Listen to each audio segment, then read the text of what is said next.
આજનો દિવસ એટલે લગભગ આપણા ભારત વર્ષના જેટલા પણ દેવળો છે એ બધા દેવળે આ ધજા કરશે.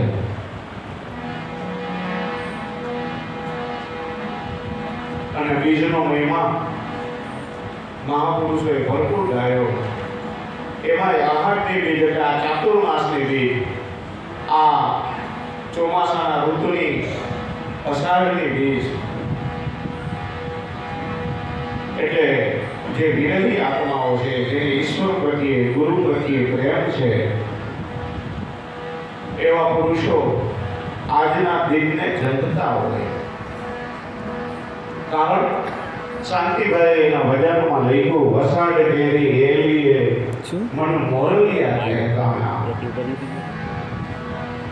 અષાઢ મહિનામાં આપણું આ વાતાવરણ ચારે બાજુ મીઠી મીઠી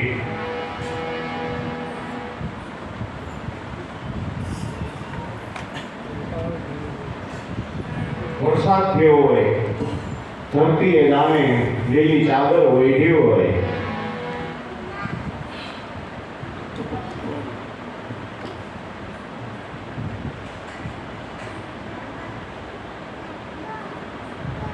અને મોરલા એની ડોકના ત્રણ કટકા કરી અને મેઘરાજાને બોલાવતા હોય. એમ ભક્તો પણ આ ચાતુર્માસમાં, આ આહાડમાં ઈશ્વરને, પરમાત્માને પોતાની ઓર બોલાવતા હોય. કારણ કે આ સમયની અંદર જ ઈશ્વરનું સ્વરૂપ આપણા હૃદયની અંદર વસે છે. વાતાવરણ બહુ મોટો ભાગ ભજવે ભજનની અંદર. કારણ આ ચાતુર્માસની અંદર જોઈ તો આપણે ચારે બાજુ મોરલા કળાઓ કરેલા દેખાય. કારણ કે ઈ મેઘને બોલાવતા હોય. અને આપણા ગુજરાતીની અંદર એક દુઓ છે,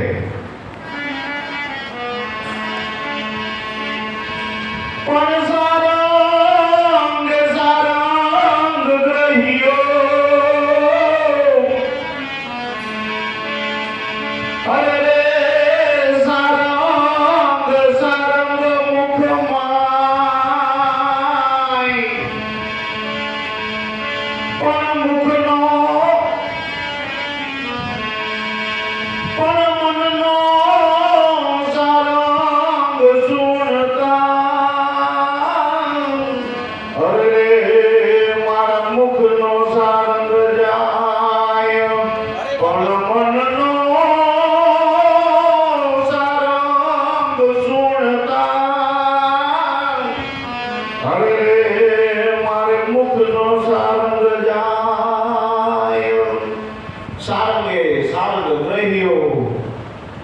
સારંગ સારંગ મુખમાય, પણ મનનો સારંગ સુણતા, કે મારે મુખનો સારંગ જાય. સારંગ કહેતા મોરનું નામ પણ આપણે સારંગ કહેવાય. સારંગે સારંગ રહ્યો એટલે જે સાપ કહીએ, સાપને પણ સારંગ કહેવાય. અને મોરલાએ સાપને પોતાના મોઢાની અંદર પકડી લીધો. સારંગે સારંગ રહ્યો, સારંગ સારંગ મુખમાય એટલે મોરલાના મોઢાની અંદર સાપ છે, પણ મનનો સારંગ સુણતા. મનનો સારંગ, સારંગ એટલે વરસાદ લાગે એને પણ સારંગ કહેવાય. મનનો સારંગ સુણતા, કે મુખનો સારંગ. મોરલો જે ટહુકો કરવા જાય ત્યાં મોઢામાં આવેલો સાપ એનો ખોરાક છૂટી જાય. અને સંતોને પણ સારંગ કહેવાય. આપણી બાપાની એક વાણીની અંદર આવે કે સારંગ પાણી સંત છે. મહાપુરુષો પણ એક સારંગનું રૂપ છે. કારણ કે મહાપુરુષો નિજારી છે. મહાપુરુષો નિજારી છે. તો આવા નિજારી મહાપુરુષો આ જગતની બજારની અંદર આવી અને કળા કરે. અને કોઈ જો ઢેલ જેવો સાધક હોય અને ચાતુર્માસનો આવો સમય હોય અને ઈ સારંગ કહેતા મોરનું આંબળું જે ઢેલ ઝીલી લઈએ તો એને ત્યાં પણ ઈ મોરનું સ્વરૂપ પ્રગટ થાય એમ આપણા સદગુરુ સંત હરિરામ બાપા પણ આપણા માટે સારંગ છે. જો એનું આપણે આમળું ઝીલી લઈએ તો આ મોરલો તો કાયમને માટે સદગુરુનું સ્વરૂપ કરાયેલ છે. એટલે કોઈ મહાપુરુષ ગાય સાહેલી મોરી આ સોહાગણ બેની તમે નિર્ભોને મોરલિયાનો અમાત રે માણારાજ.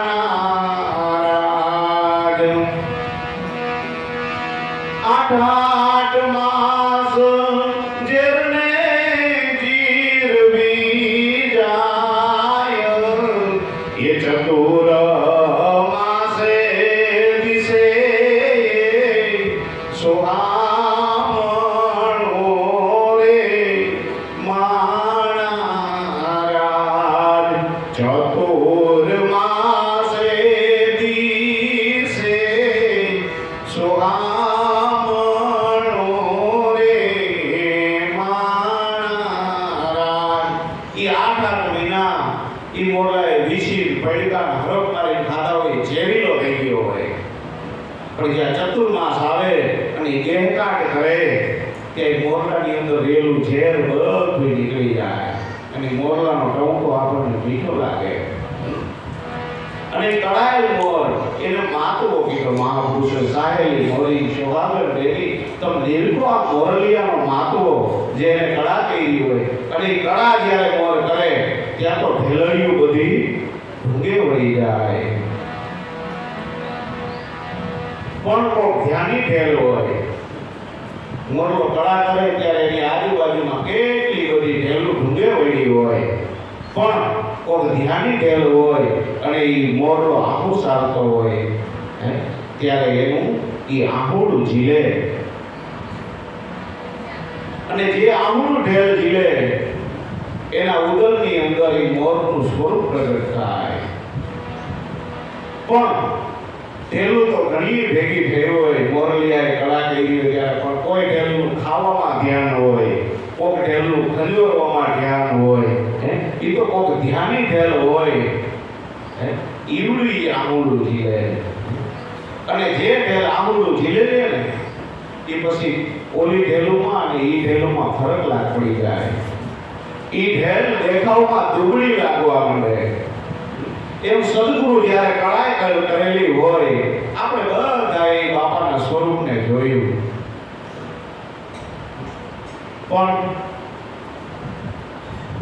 કેટલાય ધુનીધરનો માં ગોલભાઈ લખ્યું કે મારો ધુનીધર સાહેબો મેં નજરે જોયો. મારો ધુનીધર સાહેબો મેં નજરે જોયો.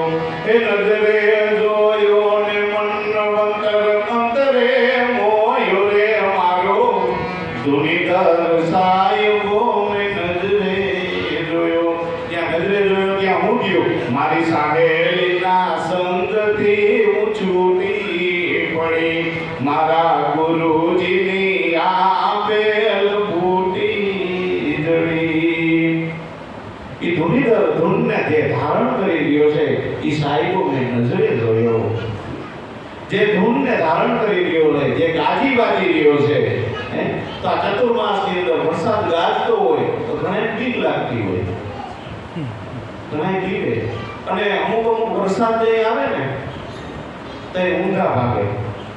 આ કાગડા બગલા રહ્યા ને ઈવડે વરસાદ આમથી આવતો હોય ને તો આમ ન જાય આમ જાય. તો મોરલા જેવો હોય ને ઈ કહેતા કરે નિરાય વલ્લભભાઈ લખે જાગ બીજો ગણ જાગ માગ બીજો ગણ માગ સગુણ પાણે સાંભળિયાના સરના માત માગ.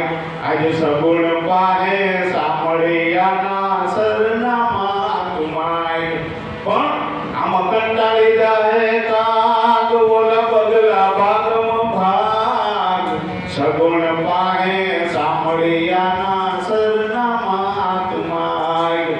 કે સગુણ હોડે કણાયેલ મોરલો છે.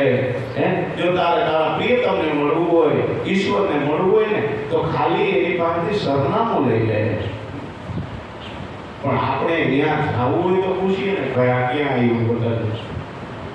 અને જેને જેને સરનામું મળી ગયું અને પછી જે લગ્ન લાગી કે મારે તો ગમે એમ કરી ત્યાં પહોંચવું છે. તો તમે જુઓ આજે અષાઢી બીજના ઘણા ભક્તો જેને જે સ્વરૂપની અંદર પ્રીત હશે તો રામદેવજી મંદિર સુધી કેટલાય હાલી શ્રીફળ ને ધજા ચડાવવા જતા હશે. સ્વરૂપ પ્રત્યે પ્રેમ છે.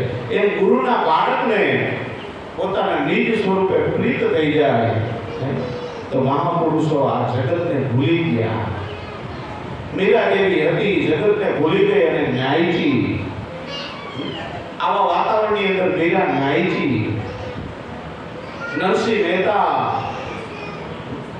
પોતાની નાત જાતનું ભાન ભૂલી ઈશ્વરની અંદર પાગલ થઈ ગયો અને આ સ્વરૂપનો એક નશો થયો. કારણ કે ઈશ્વરનું જે સ્વરૂપ છે એની અંદર એક નશો છે. નાનક નશા નામતા ચડી રહે કુમારી દિન રાત. કારણ કે બીજા બધા નશા કરતા સદગુરુના નામની અંદર જે નશો હોય સ્વરૂપનો નશો હોય પણ એ નશો ચડે કોને કે જેને આ આમોડું જીલું હોય, આ સતનામને હૃદયે જેને ગ્રહણ કર્યું હોય, શ્રવણેથી રસ રેડો ગુરુએ ચોઈટો મારા હૃદયની મોજા આ આંધે આંધે આ મહારસ સંચરો.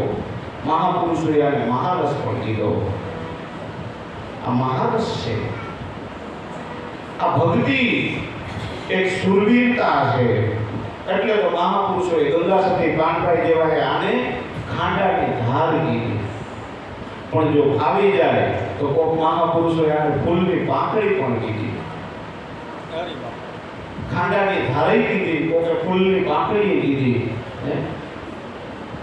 ત્યાં ભક્તિ તો ફૂલ કેરી પાંખડી અને સૂંઘે એને સ્વાદ ગણેલા હોય. કોકે આને ખાંડાની ધાર કીધી.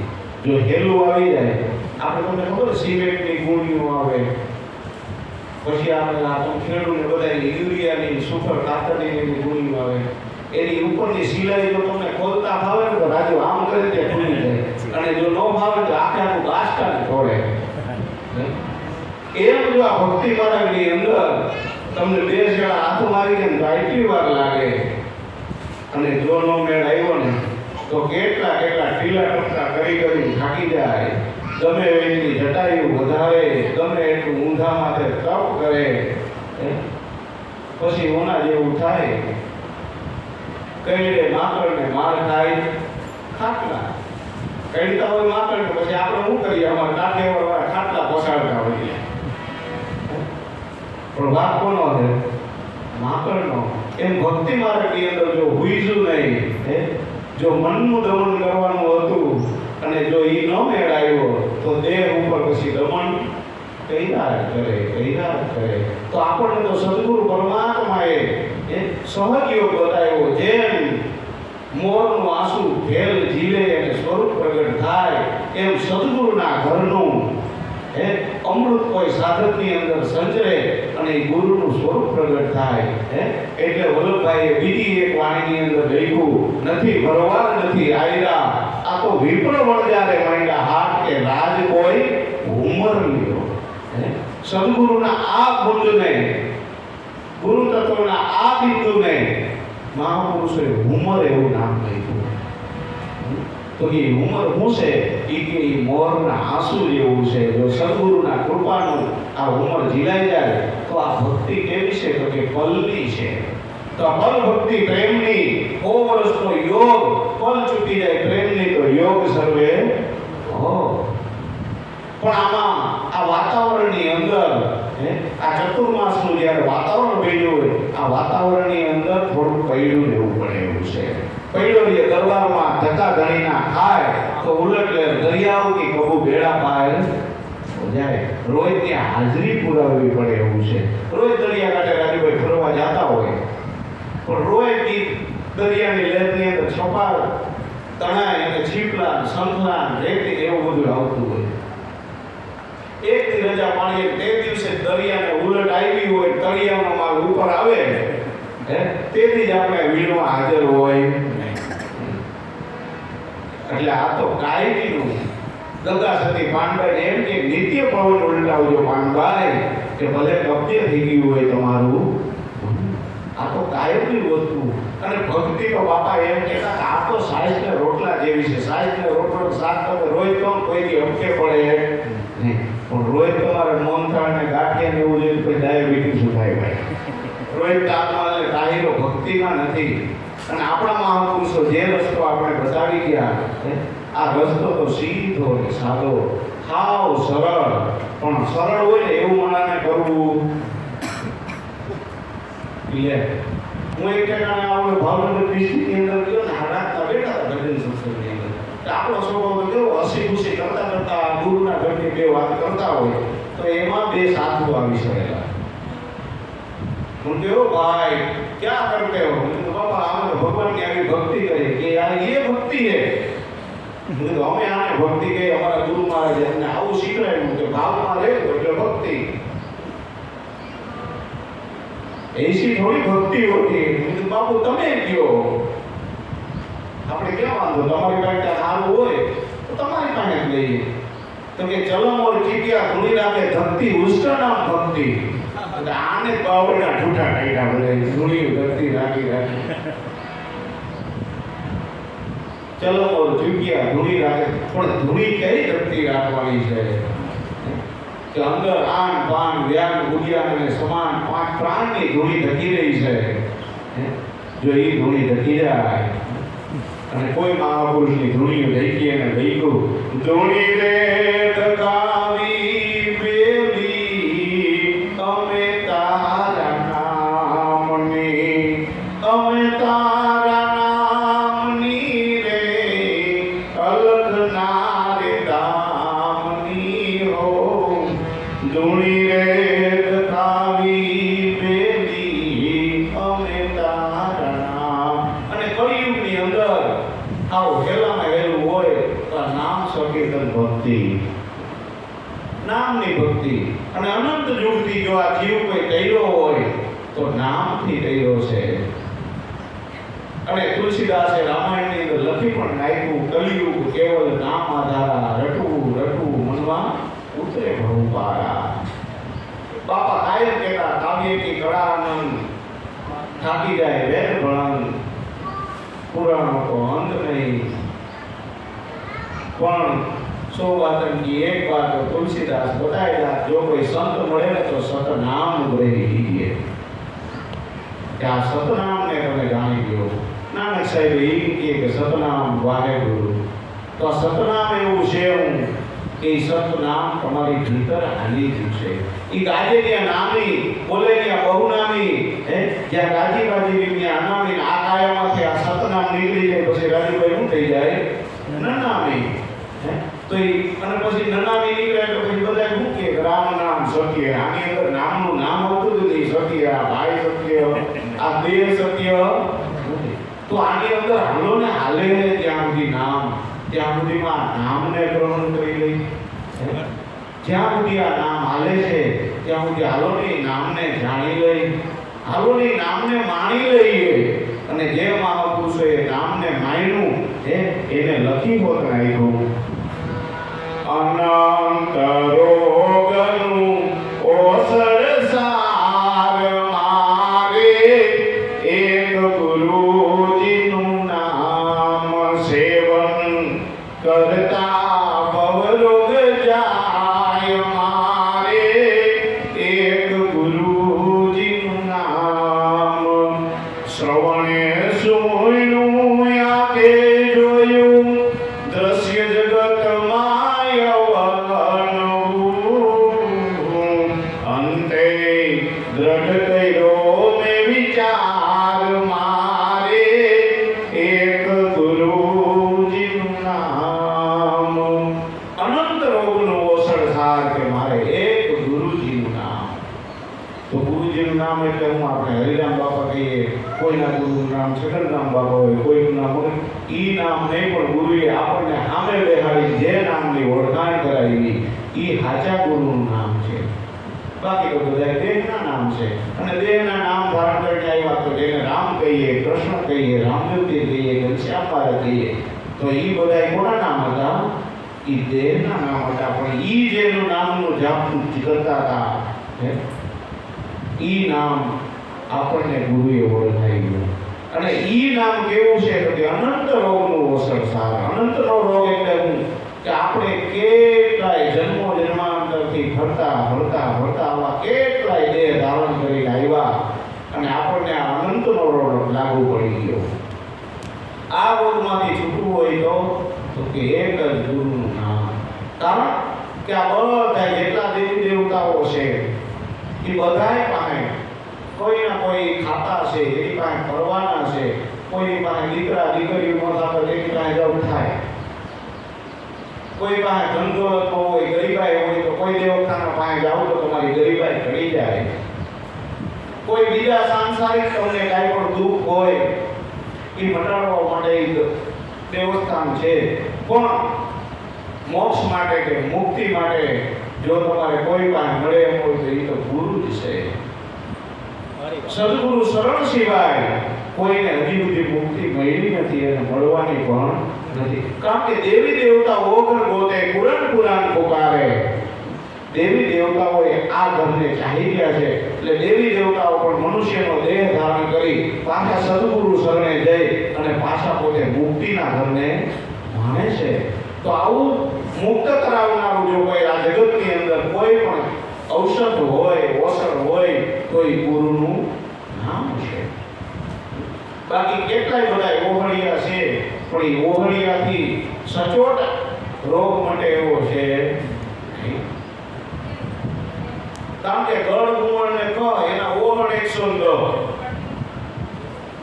આ ગળ ગુમણ ને તો થાય તો ઘણા એમ કે એક કામ કરવા અને તમે કાઈકું છે તો કે આ કુવા કાઢું લગાડ એટલે આપણે એને વળી ગઈ બધી સાફ કરી વળી એલોવેરા લગાડીએ. ત્યાં બીજો સંજયભાઈ કહ્યો કે એલોવેરા થોડું માટે મને પહેલા આ જ થયું હતું. મેં તો એ બાજરીયાનું પાંદડા લગાડ્યા તે મટી ગયું. કોઈ કે ગાજર કે કોકી કે એના ઓહળ 110 સચોટ મટે જ નહીં. એમાં જીવ નીકળી જાય. અમુક અમુક આંગળી રહી જાય ને આંખ હોઈ જાય એટલા અખતરા કરી નાખે.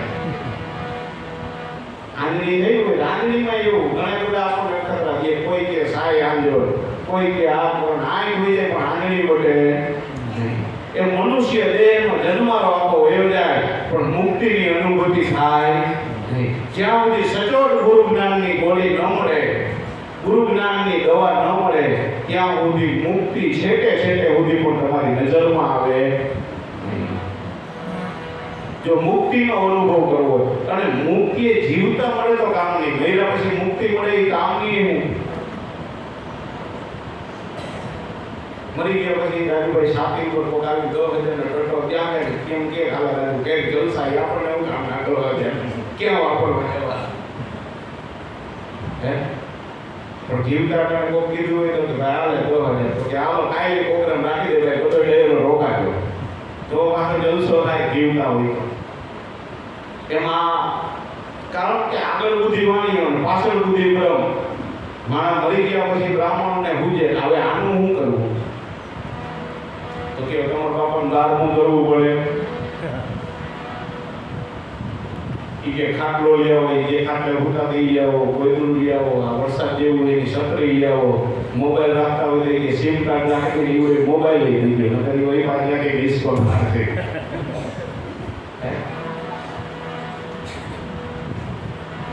હતા કઈ બાપકો ખીચડી નથી મુવા બાપતું નહોતા. જો મુક્તિ જીવતા આપણે કરવી હોય તો સદગુરુ શરણે જઈ અને આ નામને જાણવું પડે. અને બધા એમ કે નામ लिया उन्हें सब लिया लिया सकल शास्त्र का भेद बिना नाम नर कह गया के पड़े पड़े जाओ तो हालो ने भाई वेला वेला આપણે નામને જાણી લઈ આ નામને માની અને આ મહાપુરુષ કેટલું સચોટ જ્ઞાન આપે. અનંત રોગનું ઓસડ સાર મારે એક ગુરુજીનું નામ સેવન કરતા ભવરોગ જાય મારે એક ગુરુજી એનું જો સેવન કરીએ પણ સેવન કરવાની રીત આપણને ખબર નથી. કારણ કે ડોક્ટર પાસે ગયા ડાયાબિટીસ છે દવા તો લઈ લીધી અને ડોક્ટરે કહી દીધું કે હવાર ઉપર 60 ભાઈ 3 ટાઈમ ગોળી તમારે લેવાની પણ સેવનની અંદર પથ્ય પાડવું જો પથ્ય ન પાડીએ તો આપણે ડોક્ટરનો ભાગ લઈએ અને દર્દીને કોઈની ડોક્ટર ઉપર ભરોસો ન હોય. જે દવાખાને આપણે રાજુભાઈ દવા લેવા ગયા પ્રિસ્ક્રિપ્શનમાં ડોક્ટર ડૉક્ટર દવા લખી દે તો હવે બાજુના મેડિકલમાં લઈને તમે બતાવી દો એટલે આપણે એ મેડિકલમાં દવા ન લઈએ કે અહીંયા એનો ભાગ હોય બીજું મેડિકલ હોય અને લખી દીધી હોય એની અડધી દવા લે એ કે ડૉક્ટર તો લખી દે કે આ ટાઈમ 3 દિવસ છે આપણે એ કે 1.5 દિન લ્યો ને આ બધાને માટે અનુભવ હોય લ્યો હું તો એવું કરતો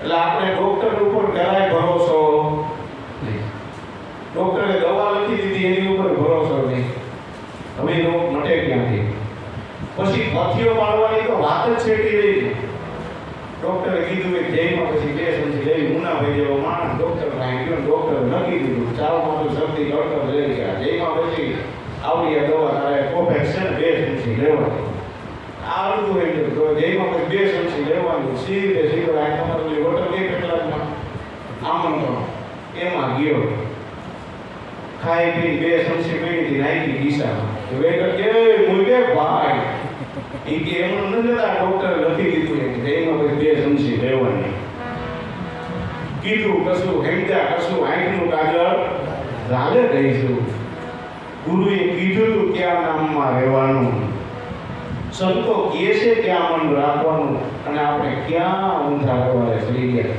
એમાંથી જ આ ધર્મ સંપ્રદાયો અને વાળાઓ થઈ ગયા નામની બરોબર ઓળખાણ થાય નહીં પણ મહાપુરુષોએ કીધું સેવન કરતા ગૌરવ જાય મારે એક ગુરુજીનું નામ શ્રવણે જોયું આંખે જોયું દ્રશ્ય જગતમાં અવનવું અંતે મેં દ્રઢ કર્યો એક વિચાર આખી જિંદગી કાનેથી સાંભળ્યું ન સાંભળવાનું સાંભળ્યું શ્રવણે જોયું આંખે જોયું આંખેથી કેવા કેવા જગતની અંદર થતા દ્રશ્ય જોયા પછી ખબર પડી કે કોઈ કોઈનું કોઈ છે હવે તો આ મનને કારણ કે જીવ તય જ નક્કી કરે છેલ્લે બેઠો થાય ને તઈએ કે કોઈ કોઈનું કોઈ નથી પેલા તને સમજાઈ ગયું તો પણ તારી જુવાનીમાં તું કેવો હાઈલો કેવી ડોટું દઈ કાટાળે લાગે તેની કેળો તું ભૂલી ગયો તો તેની તારા પગમાં પગર ખાઈ ગઈ હવે તારી શીખી વાટી ગઈ પછી ગઈ તમે જુઓ ને બજારની અંદર ફરતા હોય ક્યાંકથી ઓલી ખીલી કરે તો લઈ લઈએ સોળા બાટીનું કબીલું કરે ને પૂછ ઉપાડી આપણે બાપા પણ આને હું કરું કે હોય તો ક્યાંક મારું આ થાય ને તો તારી આખી જિંદગી કે ખીલીનું મારી એવું તું માન લેવાનું હે પછી ગઢપણમાં કુડિયા બેઠા મંદિરમાં જઈ ઘરમાં કિંમત કોડી બાઈને પછી લડતા હોય ગઢપણ તો બધાય આવે પણ ગઢપણમાં બહુ ફેર છે ગઢપણ હરિરામ બાપાને આવ્યું પણ તમે જુઓ તો હજારો દીકરા એમ કેવું પડે કે આ મોહન ભેગો રાખે ભેગું ભેગો રાખે હે હજારો દીકરા ગઢપણ એ નહીં આવ્યું પણ એ ગઢપણ આવું કેમ ગયું તો ભગવાન ભેગો એને ગુરુએ કીધું તો નામને જઈવું હે બાકી નકર આંબી જવાનું હમણાં જા થોડા મૈદા ખાવા એ મોટું જોતું ને આવ્યું અને બકુલભાઈ નોતી ગયા ગઢપણની વાટ એ નોતું જોતું ને આવ્યું અને નોતી જોઈ તારી વાટ આ વ્યવહારમાંથી માંડ માંડ નવરા પડ્યા ત્યાં તો ખૂણામાં ઢળાઈ ગઈ ખાટ આ ગઢપણ કોણે મોય કરના ટપા દેખતી એના જગ્યા ગઢપણને માલુમ થાય કે બકુલભાઈ જોશીને સફેદ વાળની જરૂર છે મોકલી દેજો થઈ ગયા હે નહોતું જોતું ને આવ્યું નહોતી જોઈ કઈ તારી વાત આ વ્યવહારમાંથી નવરા પડ્યા કે ખૂણામાં ઢળાઈ ગઈ ખૂણા કાકડ ઢાંકી અને અમારા સુરત જેવા સિટીમાં એવી રખાઈ ને ભંગાર બધે ધાબે જ હોય ગઈ કેમ છે પતરાવાળી રૂમ ઉપર બનાવી દે બાપા દાદીનો દાદા ઉપર છે પછી ત્યાં પાણીની માટલી તૂટેલી ખાટલી દવાની બાટલી માખ્યું સિવાય કોઈ રખવાનો નહીં હે કોઈ બહાર ન ફરે જો તો નોકરાય કે વીજળી થાય કે સામનો નંબરો વેલ્ડિંગ થાય છે બોલવા ન દે હે આવું ઘડપણ પણ ભગવાનને ભૈયા હોય તો હે આ ઘડપણને સુધારવા આટો અટાવ કેમ મહેનત કરી આવી આવી વાતો ચાલુ રાખી તો આ હિત દેવાને એવા જુવાની અમારી વાહે પડશે ભાઈ બાકી કાંઈ બીજી આયસા છે હે ઘડપણમાં નકર એ એકલ પણ તમને ખાઈ જાય માખી સિવાય કોઈ અથવાડું નહીં. આમાં કૈરાજ કરો ને અને બોલી માખી નહીં સ્વભાવ જેવી તમે ઉડાડો એવી પાસે આવે, જેવી ઉડાડો એવી પાસે આવે. પણ તમારો માણસને પાસે બોલાવો હોય તો પી જ આવે ને આપણને એમ થાય હાલો ને બાપા પાસે જઈ આવીએ. કોઈને આવે ને હાલો ને બાપા પાસે જઈ આવીએ. કોઈથી એકલા રીએ મહાપુરુષો હું કામે એના મોઢે ગુરુના ઘરની વાત હતી. તો કાયમ ગુરુ પાસે આપણે એવો સમય માગીએ કે હે ગુરુ મહારાજ, કાયમને માટે તારું નામ, તારી વાત, તારી કુમારી, તારું ભજન એ અમારા મુખે રહીએ, આંખની અંદર તારું નૂર રહીએ, મોઢામાં તારા જ સુર રહીએ. એવી ગુરુ મહારાજને આજની અષાઢી બીજના પવિત્ર દિવસે આપણે પ્રાર્થના કરીએ. સર્વદાતા સદગુરુદેવ